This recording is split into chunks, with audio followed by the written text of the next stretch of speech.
एक सवाल अक्सर हमारे सामने आता है यूट्यूब पे कमेंट के माध्यम से, या फिर जो लोग भी हमारे फिजिकल सेशन में जितने भी पेरेंट्स आते हैं बच्चों को लेके, उनका भी सवाल रहता है, या फिर ऑनलाइन सेशन में जब हम रहते हैं तो बहुत सारे पेरेंट्स ये सवाल करते हैं कि सुधार तो हो रहा है, इम्प्रूवमेंट तो हो रही है बच्चे में, लेकिन अभी भी नाम पे बुलाने पे, मतलब नाम उसका बुलाने पे उतना ध्यान नहीं देता, इग्नोर मारता।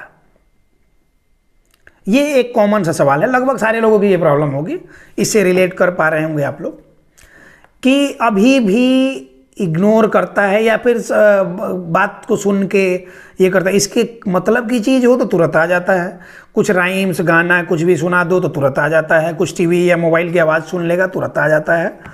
लेकिन हम बुलाते हैं ऐसे खाने के लिए, या फिर बैठने के लिए, पढ़ने के लिए, या फिर कुछ भी करने के लिए, एक्टिविटीज़ करने के लिए, तो बच्चा नहीं आता। बेसिकली सेंसरी प्रोसेसिंग डिसऑर्डर के केस में ऐसा होता है, ऑटिज्म और ADHD और जो भी चीज़ें हैं इससे एसोसिएटेड जो भी प्रॉब्लम्स हैं उन बच्चों में ये प्रॉब्लम होती है।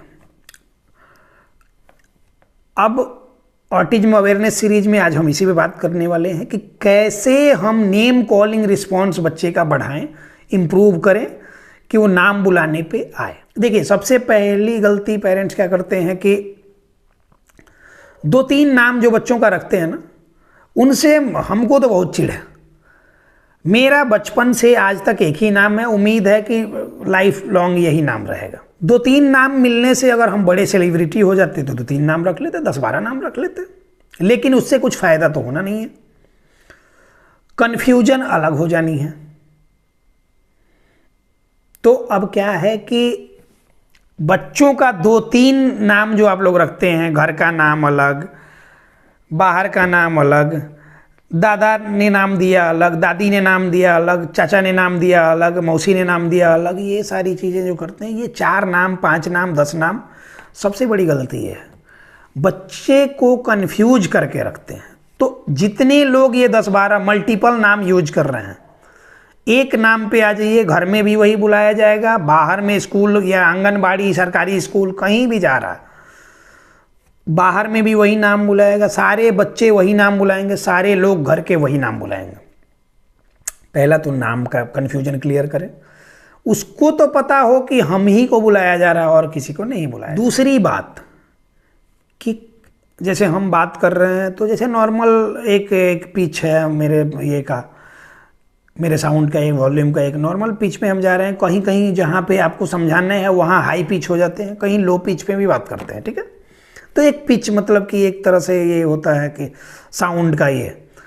तो बच्चे को जिसमें क्या है कि नाम बुलाने पे 10 बार बुलाने पे 2 बार 3 बार सुनता है, उसको देखें कि अगर किसी एक्टिविटी में इन्वॉल्व है, एंगेज है वो, तो हमेशा लाउड साउंड का यूज करें, थोड़ा हाई पिच साउंड का यूज करें। कि या फिर जैसे कि उसका ABCD जो भी नाम है, तो कि ABCD इधर आओ, यानी कि ABCD नहीं, ABCD इधर आओ, थोड़ा लाउड साउंड में। अर्नव नाम है, मोनू नाम है, सोनू नाम है, कुछ भी नाम है, तो बोले कि सोनू इधर आओ, तो क्या होगा कि वो बात को वो ध्यान देगा।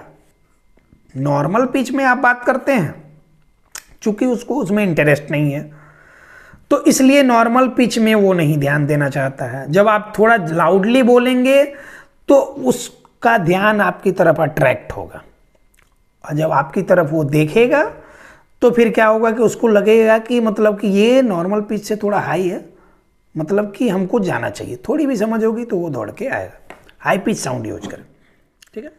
इसके बाद क्या है कि कंसंट्रेशन डेवलप करने के लिए कितनी बार ये मैंने बताया, हम लोग सबसे ज़्यादा काम क्या करते हैं, टैक्टाइल इश्यूज को सबसे ज़्यादा ये करते हैं। थेरेपी सेंटर्स में भी, घर में भी, टैक्टाइल इश्यूज जितने भी होते हैं उस पे हम सबसे ज़्यादा काम करते हैं। टच से रिलेटेड, ग्रिप से रिलेटेड, ये सारे व्हील बैरो वॉक से लेकर ये सारी चीज़ें जो भी होती हैं, इसके लिए, इसके अलावा अलग अलग टेक्सचर वगैरह फील करवाना, उसके बाद से कलरिंग वलरिंग जो भी, ये सारे ये होते हैं फंक्शन डेवलप करने पे।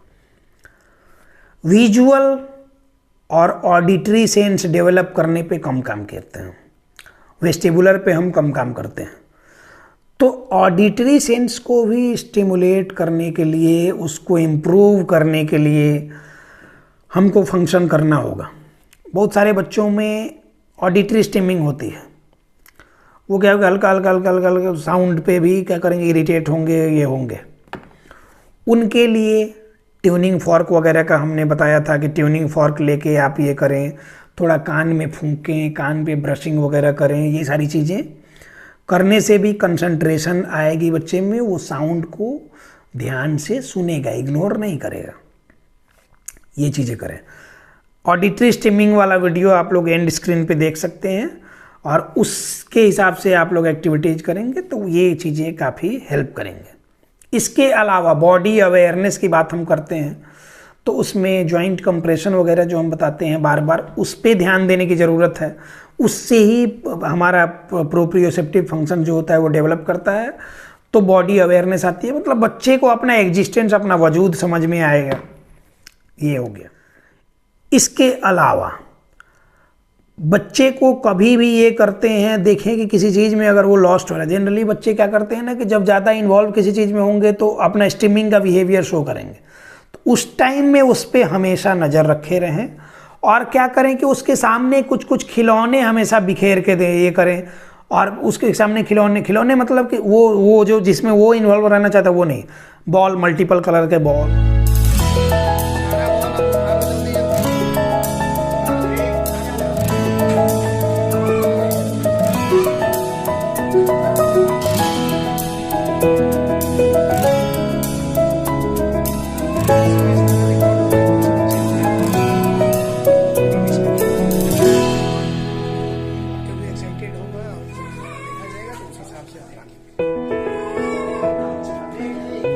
इसके अलावा और भी कुछ कुछ चीज़ें आती हैं, वो आप जितने भी खिलौने के लिए ये कर सकते हैं, आप रख सकते हैं।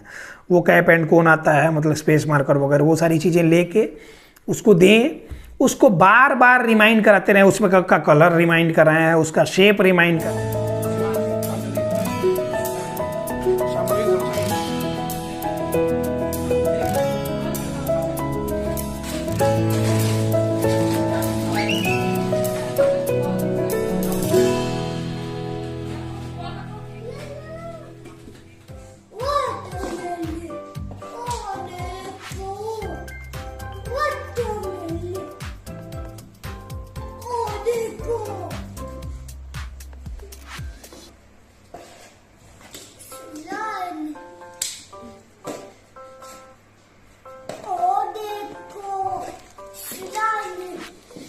कराएं, उसका ये करते रहें, करते करते करते करते देखेंगे आप महीना दिन इस तरह से काम करेंगे, उसके बाद से नेम कॉलिंग रिस्पॉन्स भी सुधरेगा, उसकी अंडरस्टैंडिंग भी डेवलप करेगी, और उसके बाद देखेंगे कि पहले से बेटर आपकी बातों को वो कैच कर रहा है, वो ध्यान दे रहा है। तो ये सारी चीज़ें होती हैं। इस तरह से बहुत सारे ये होते हैं, बहुत तरह की एक्टिविटीज़ हैं, लेकिन हर समय बच्चे को आप घेर के बैठा नहीं सकते। 4 से 5 घंटे अगर आप बैठा के समय दे रहे हैं तो काफ़ी है। इसके अलावा उसको खेलने के लिए जब भी छोड़ रहे हैं तो कुछ ऐसी चीज़ें, ब्रेन जिम एक्टिविटीज़ वगैरह, या फिर बॉल फेंक दिया, उसको बकेट में उठाना, यहाँ से उठा के वहाँ, कुछ टारगेट बच्चे को देते रहेंगे। इसकी वजह से क्या होगा कि वो आपकी बातों को, आपका कमांड फॉलोइंग लेगा तो नेम कॉलिंग रिस्पॉन्स बच्चे की सुधरेगी। तो यही था, और सारी चीज़ें आप अपने हिसाब से भी कर सकते हैं। जब काम करेंगे ईमानदारी से तो आपको अपने आप समझ में आएगा कि आगे क्या कर सकते हैं, आगे क्या कर सकते हैं, आगे क्या कर सकते हैं। जब आप नहीं करेंगे, सिर्फ इंतज़ार करते रहेंगे कि बस इसका वीडियो देख लेते, उसका वीडियो देख लेते, कुछ नहीं कर पाएंगे। तो इन सब बातों पे ध्यान दीजिए। Beware, be positive, autism is curable. धन्यवाद।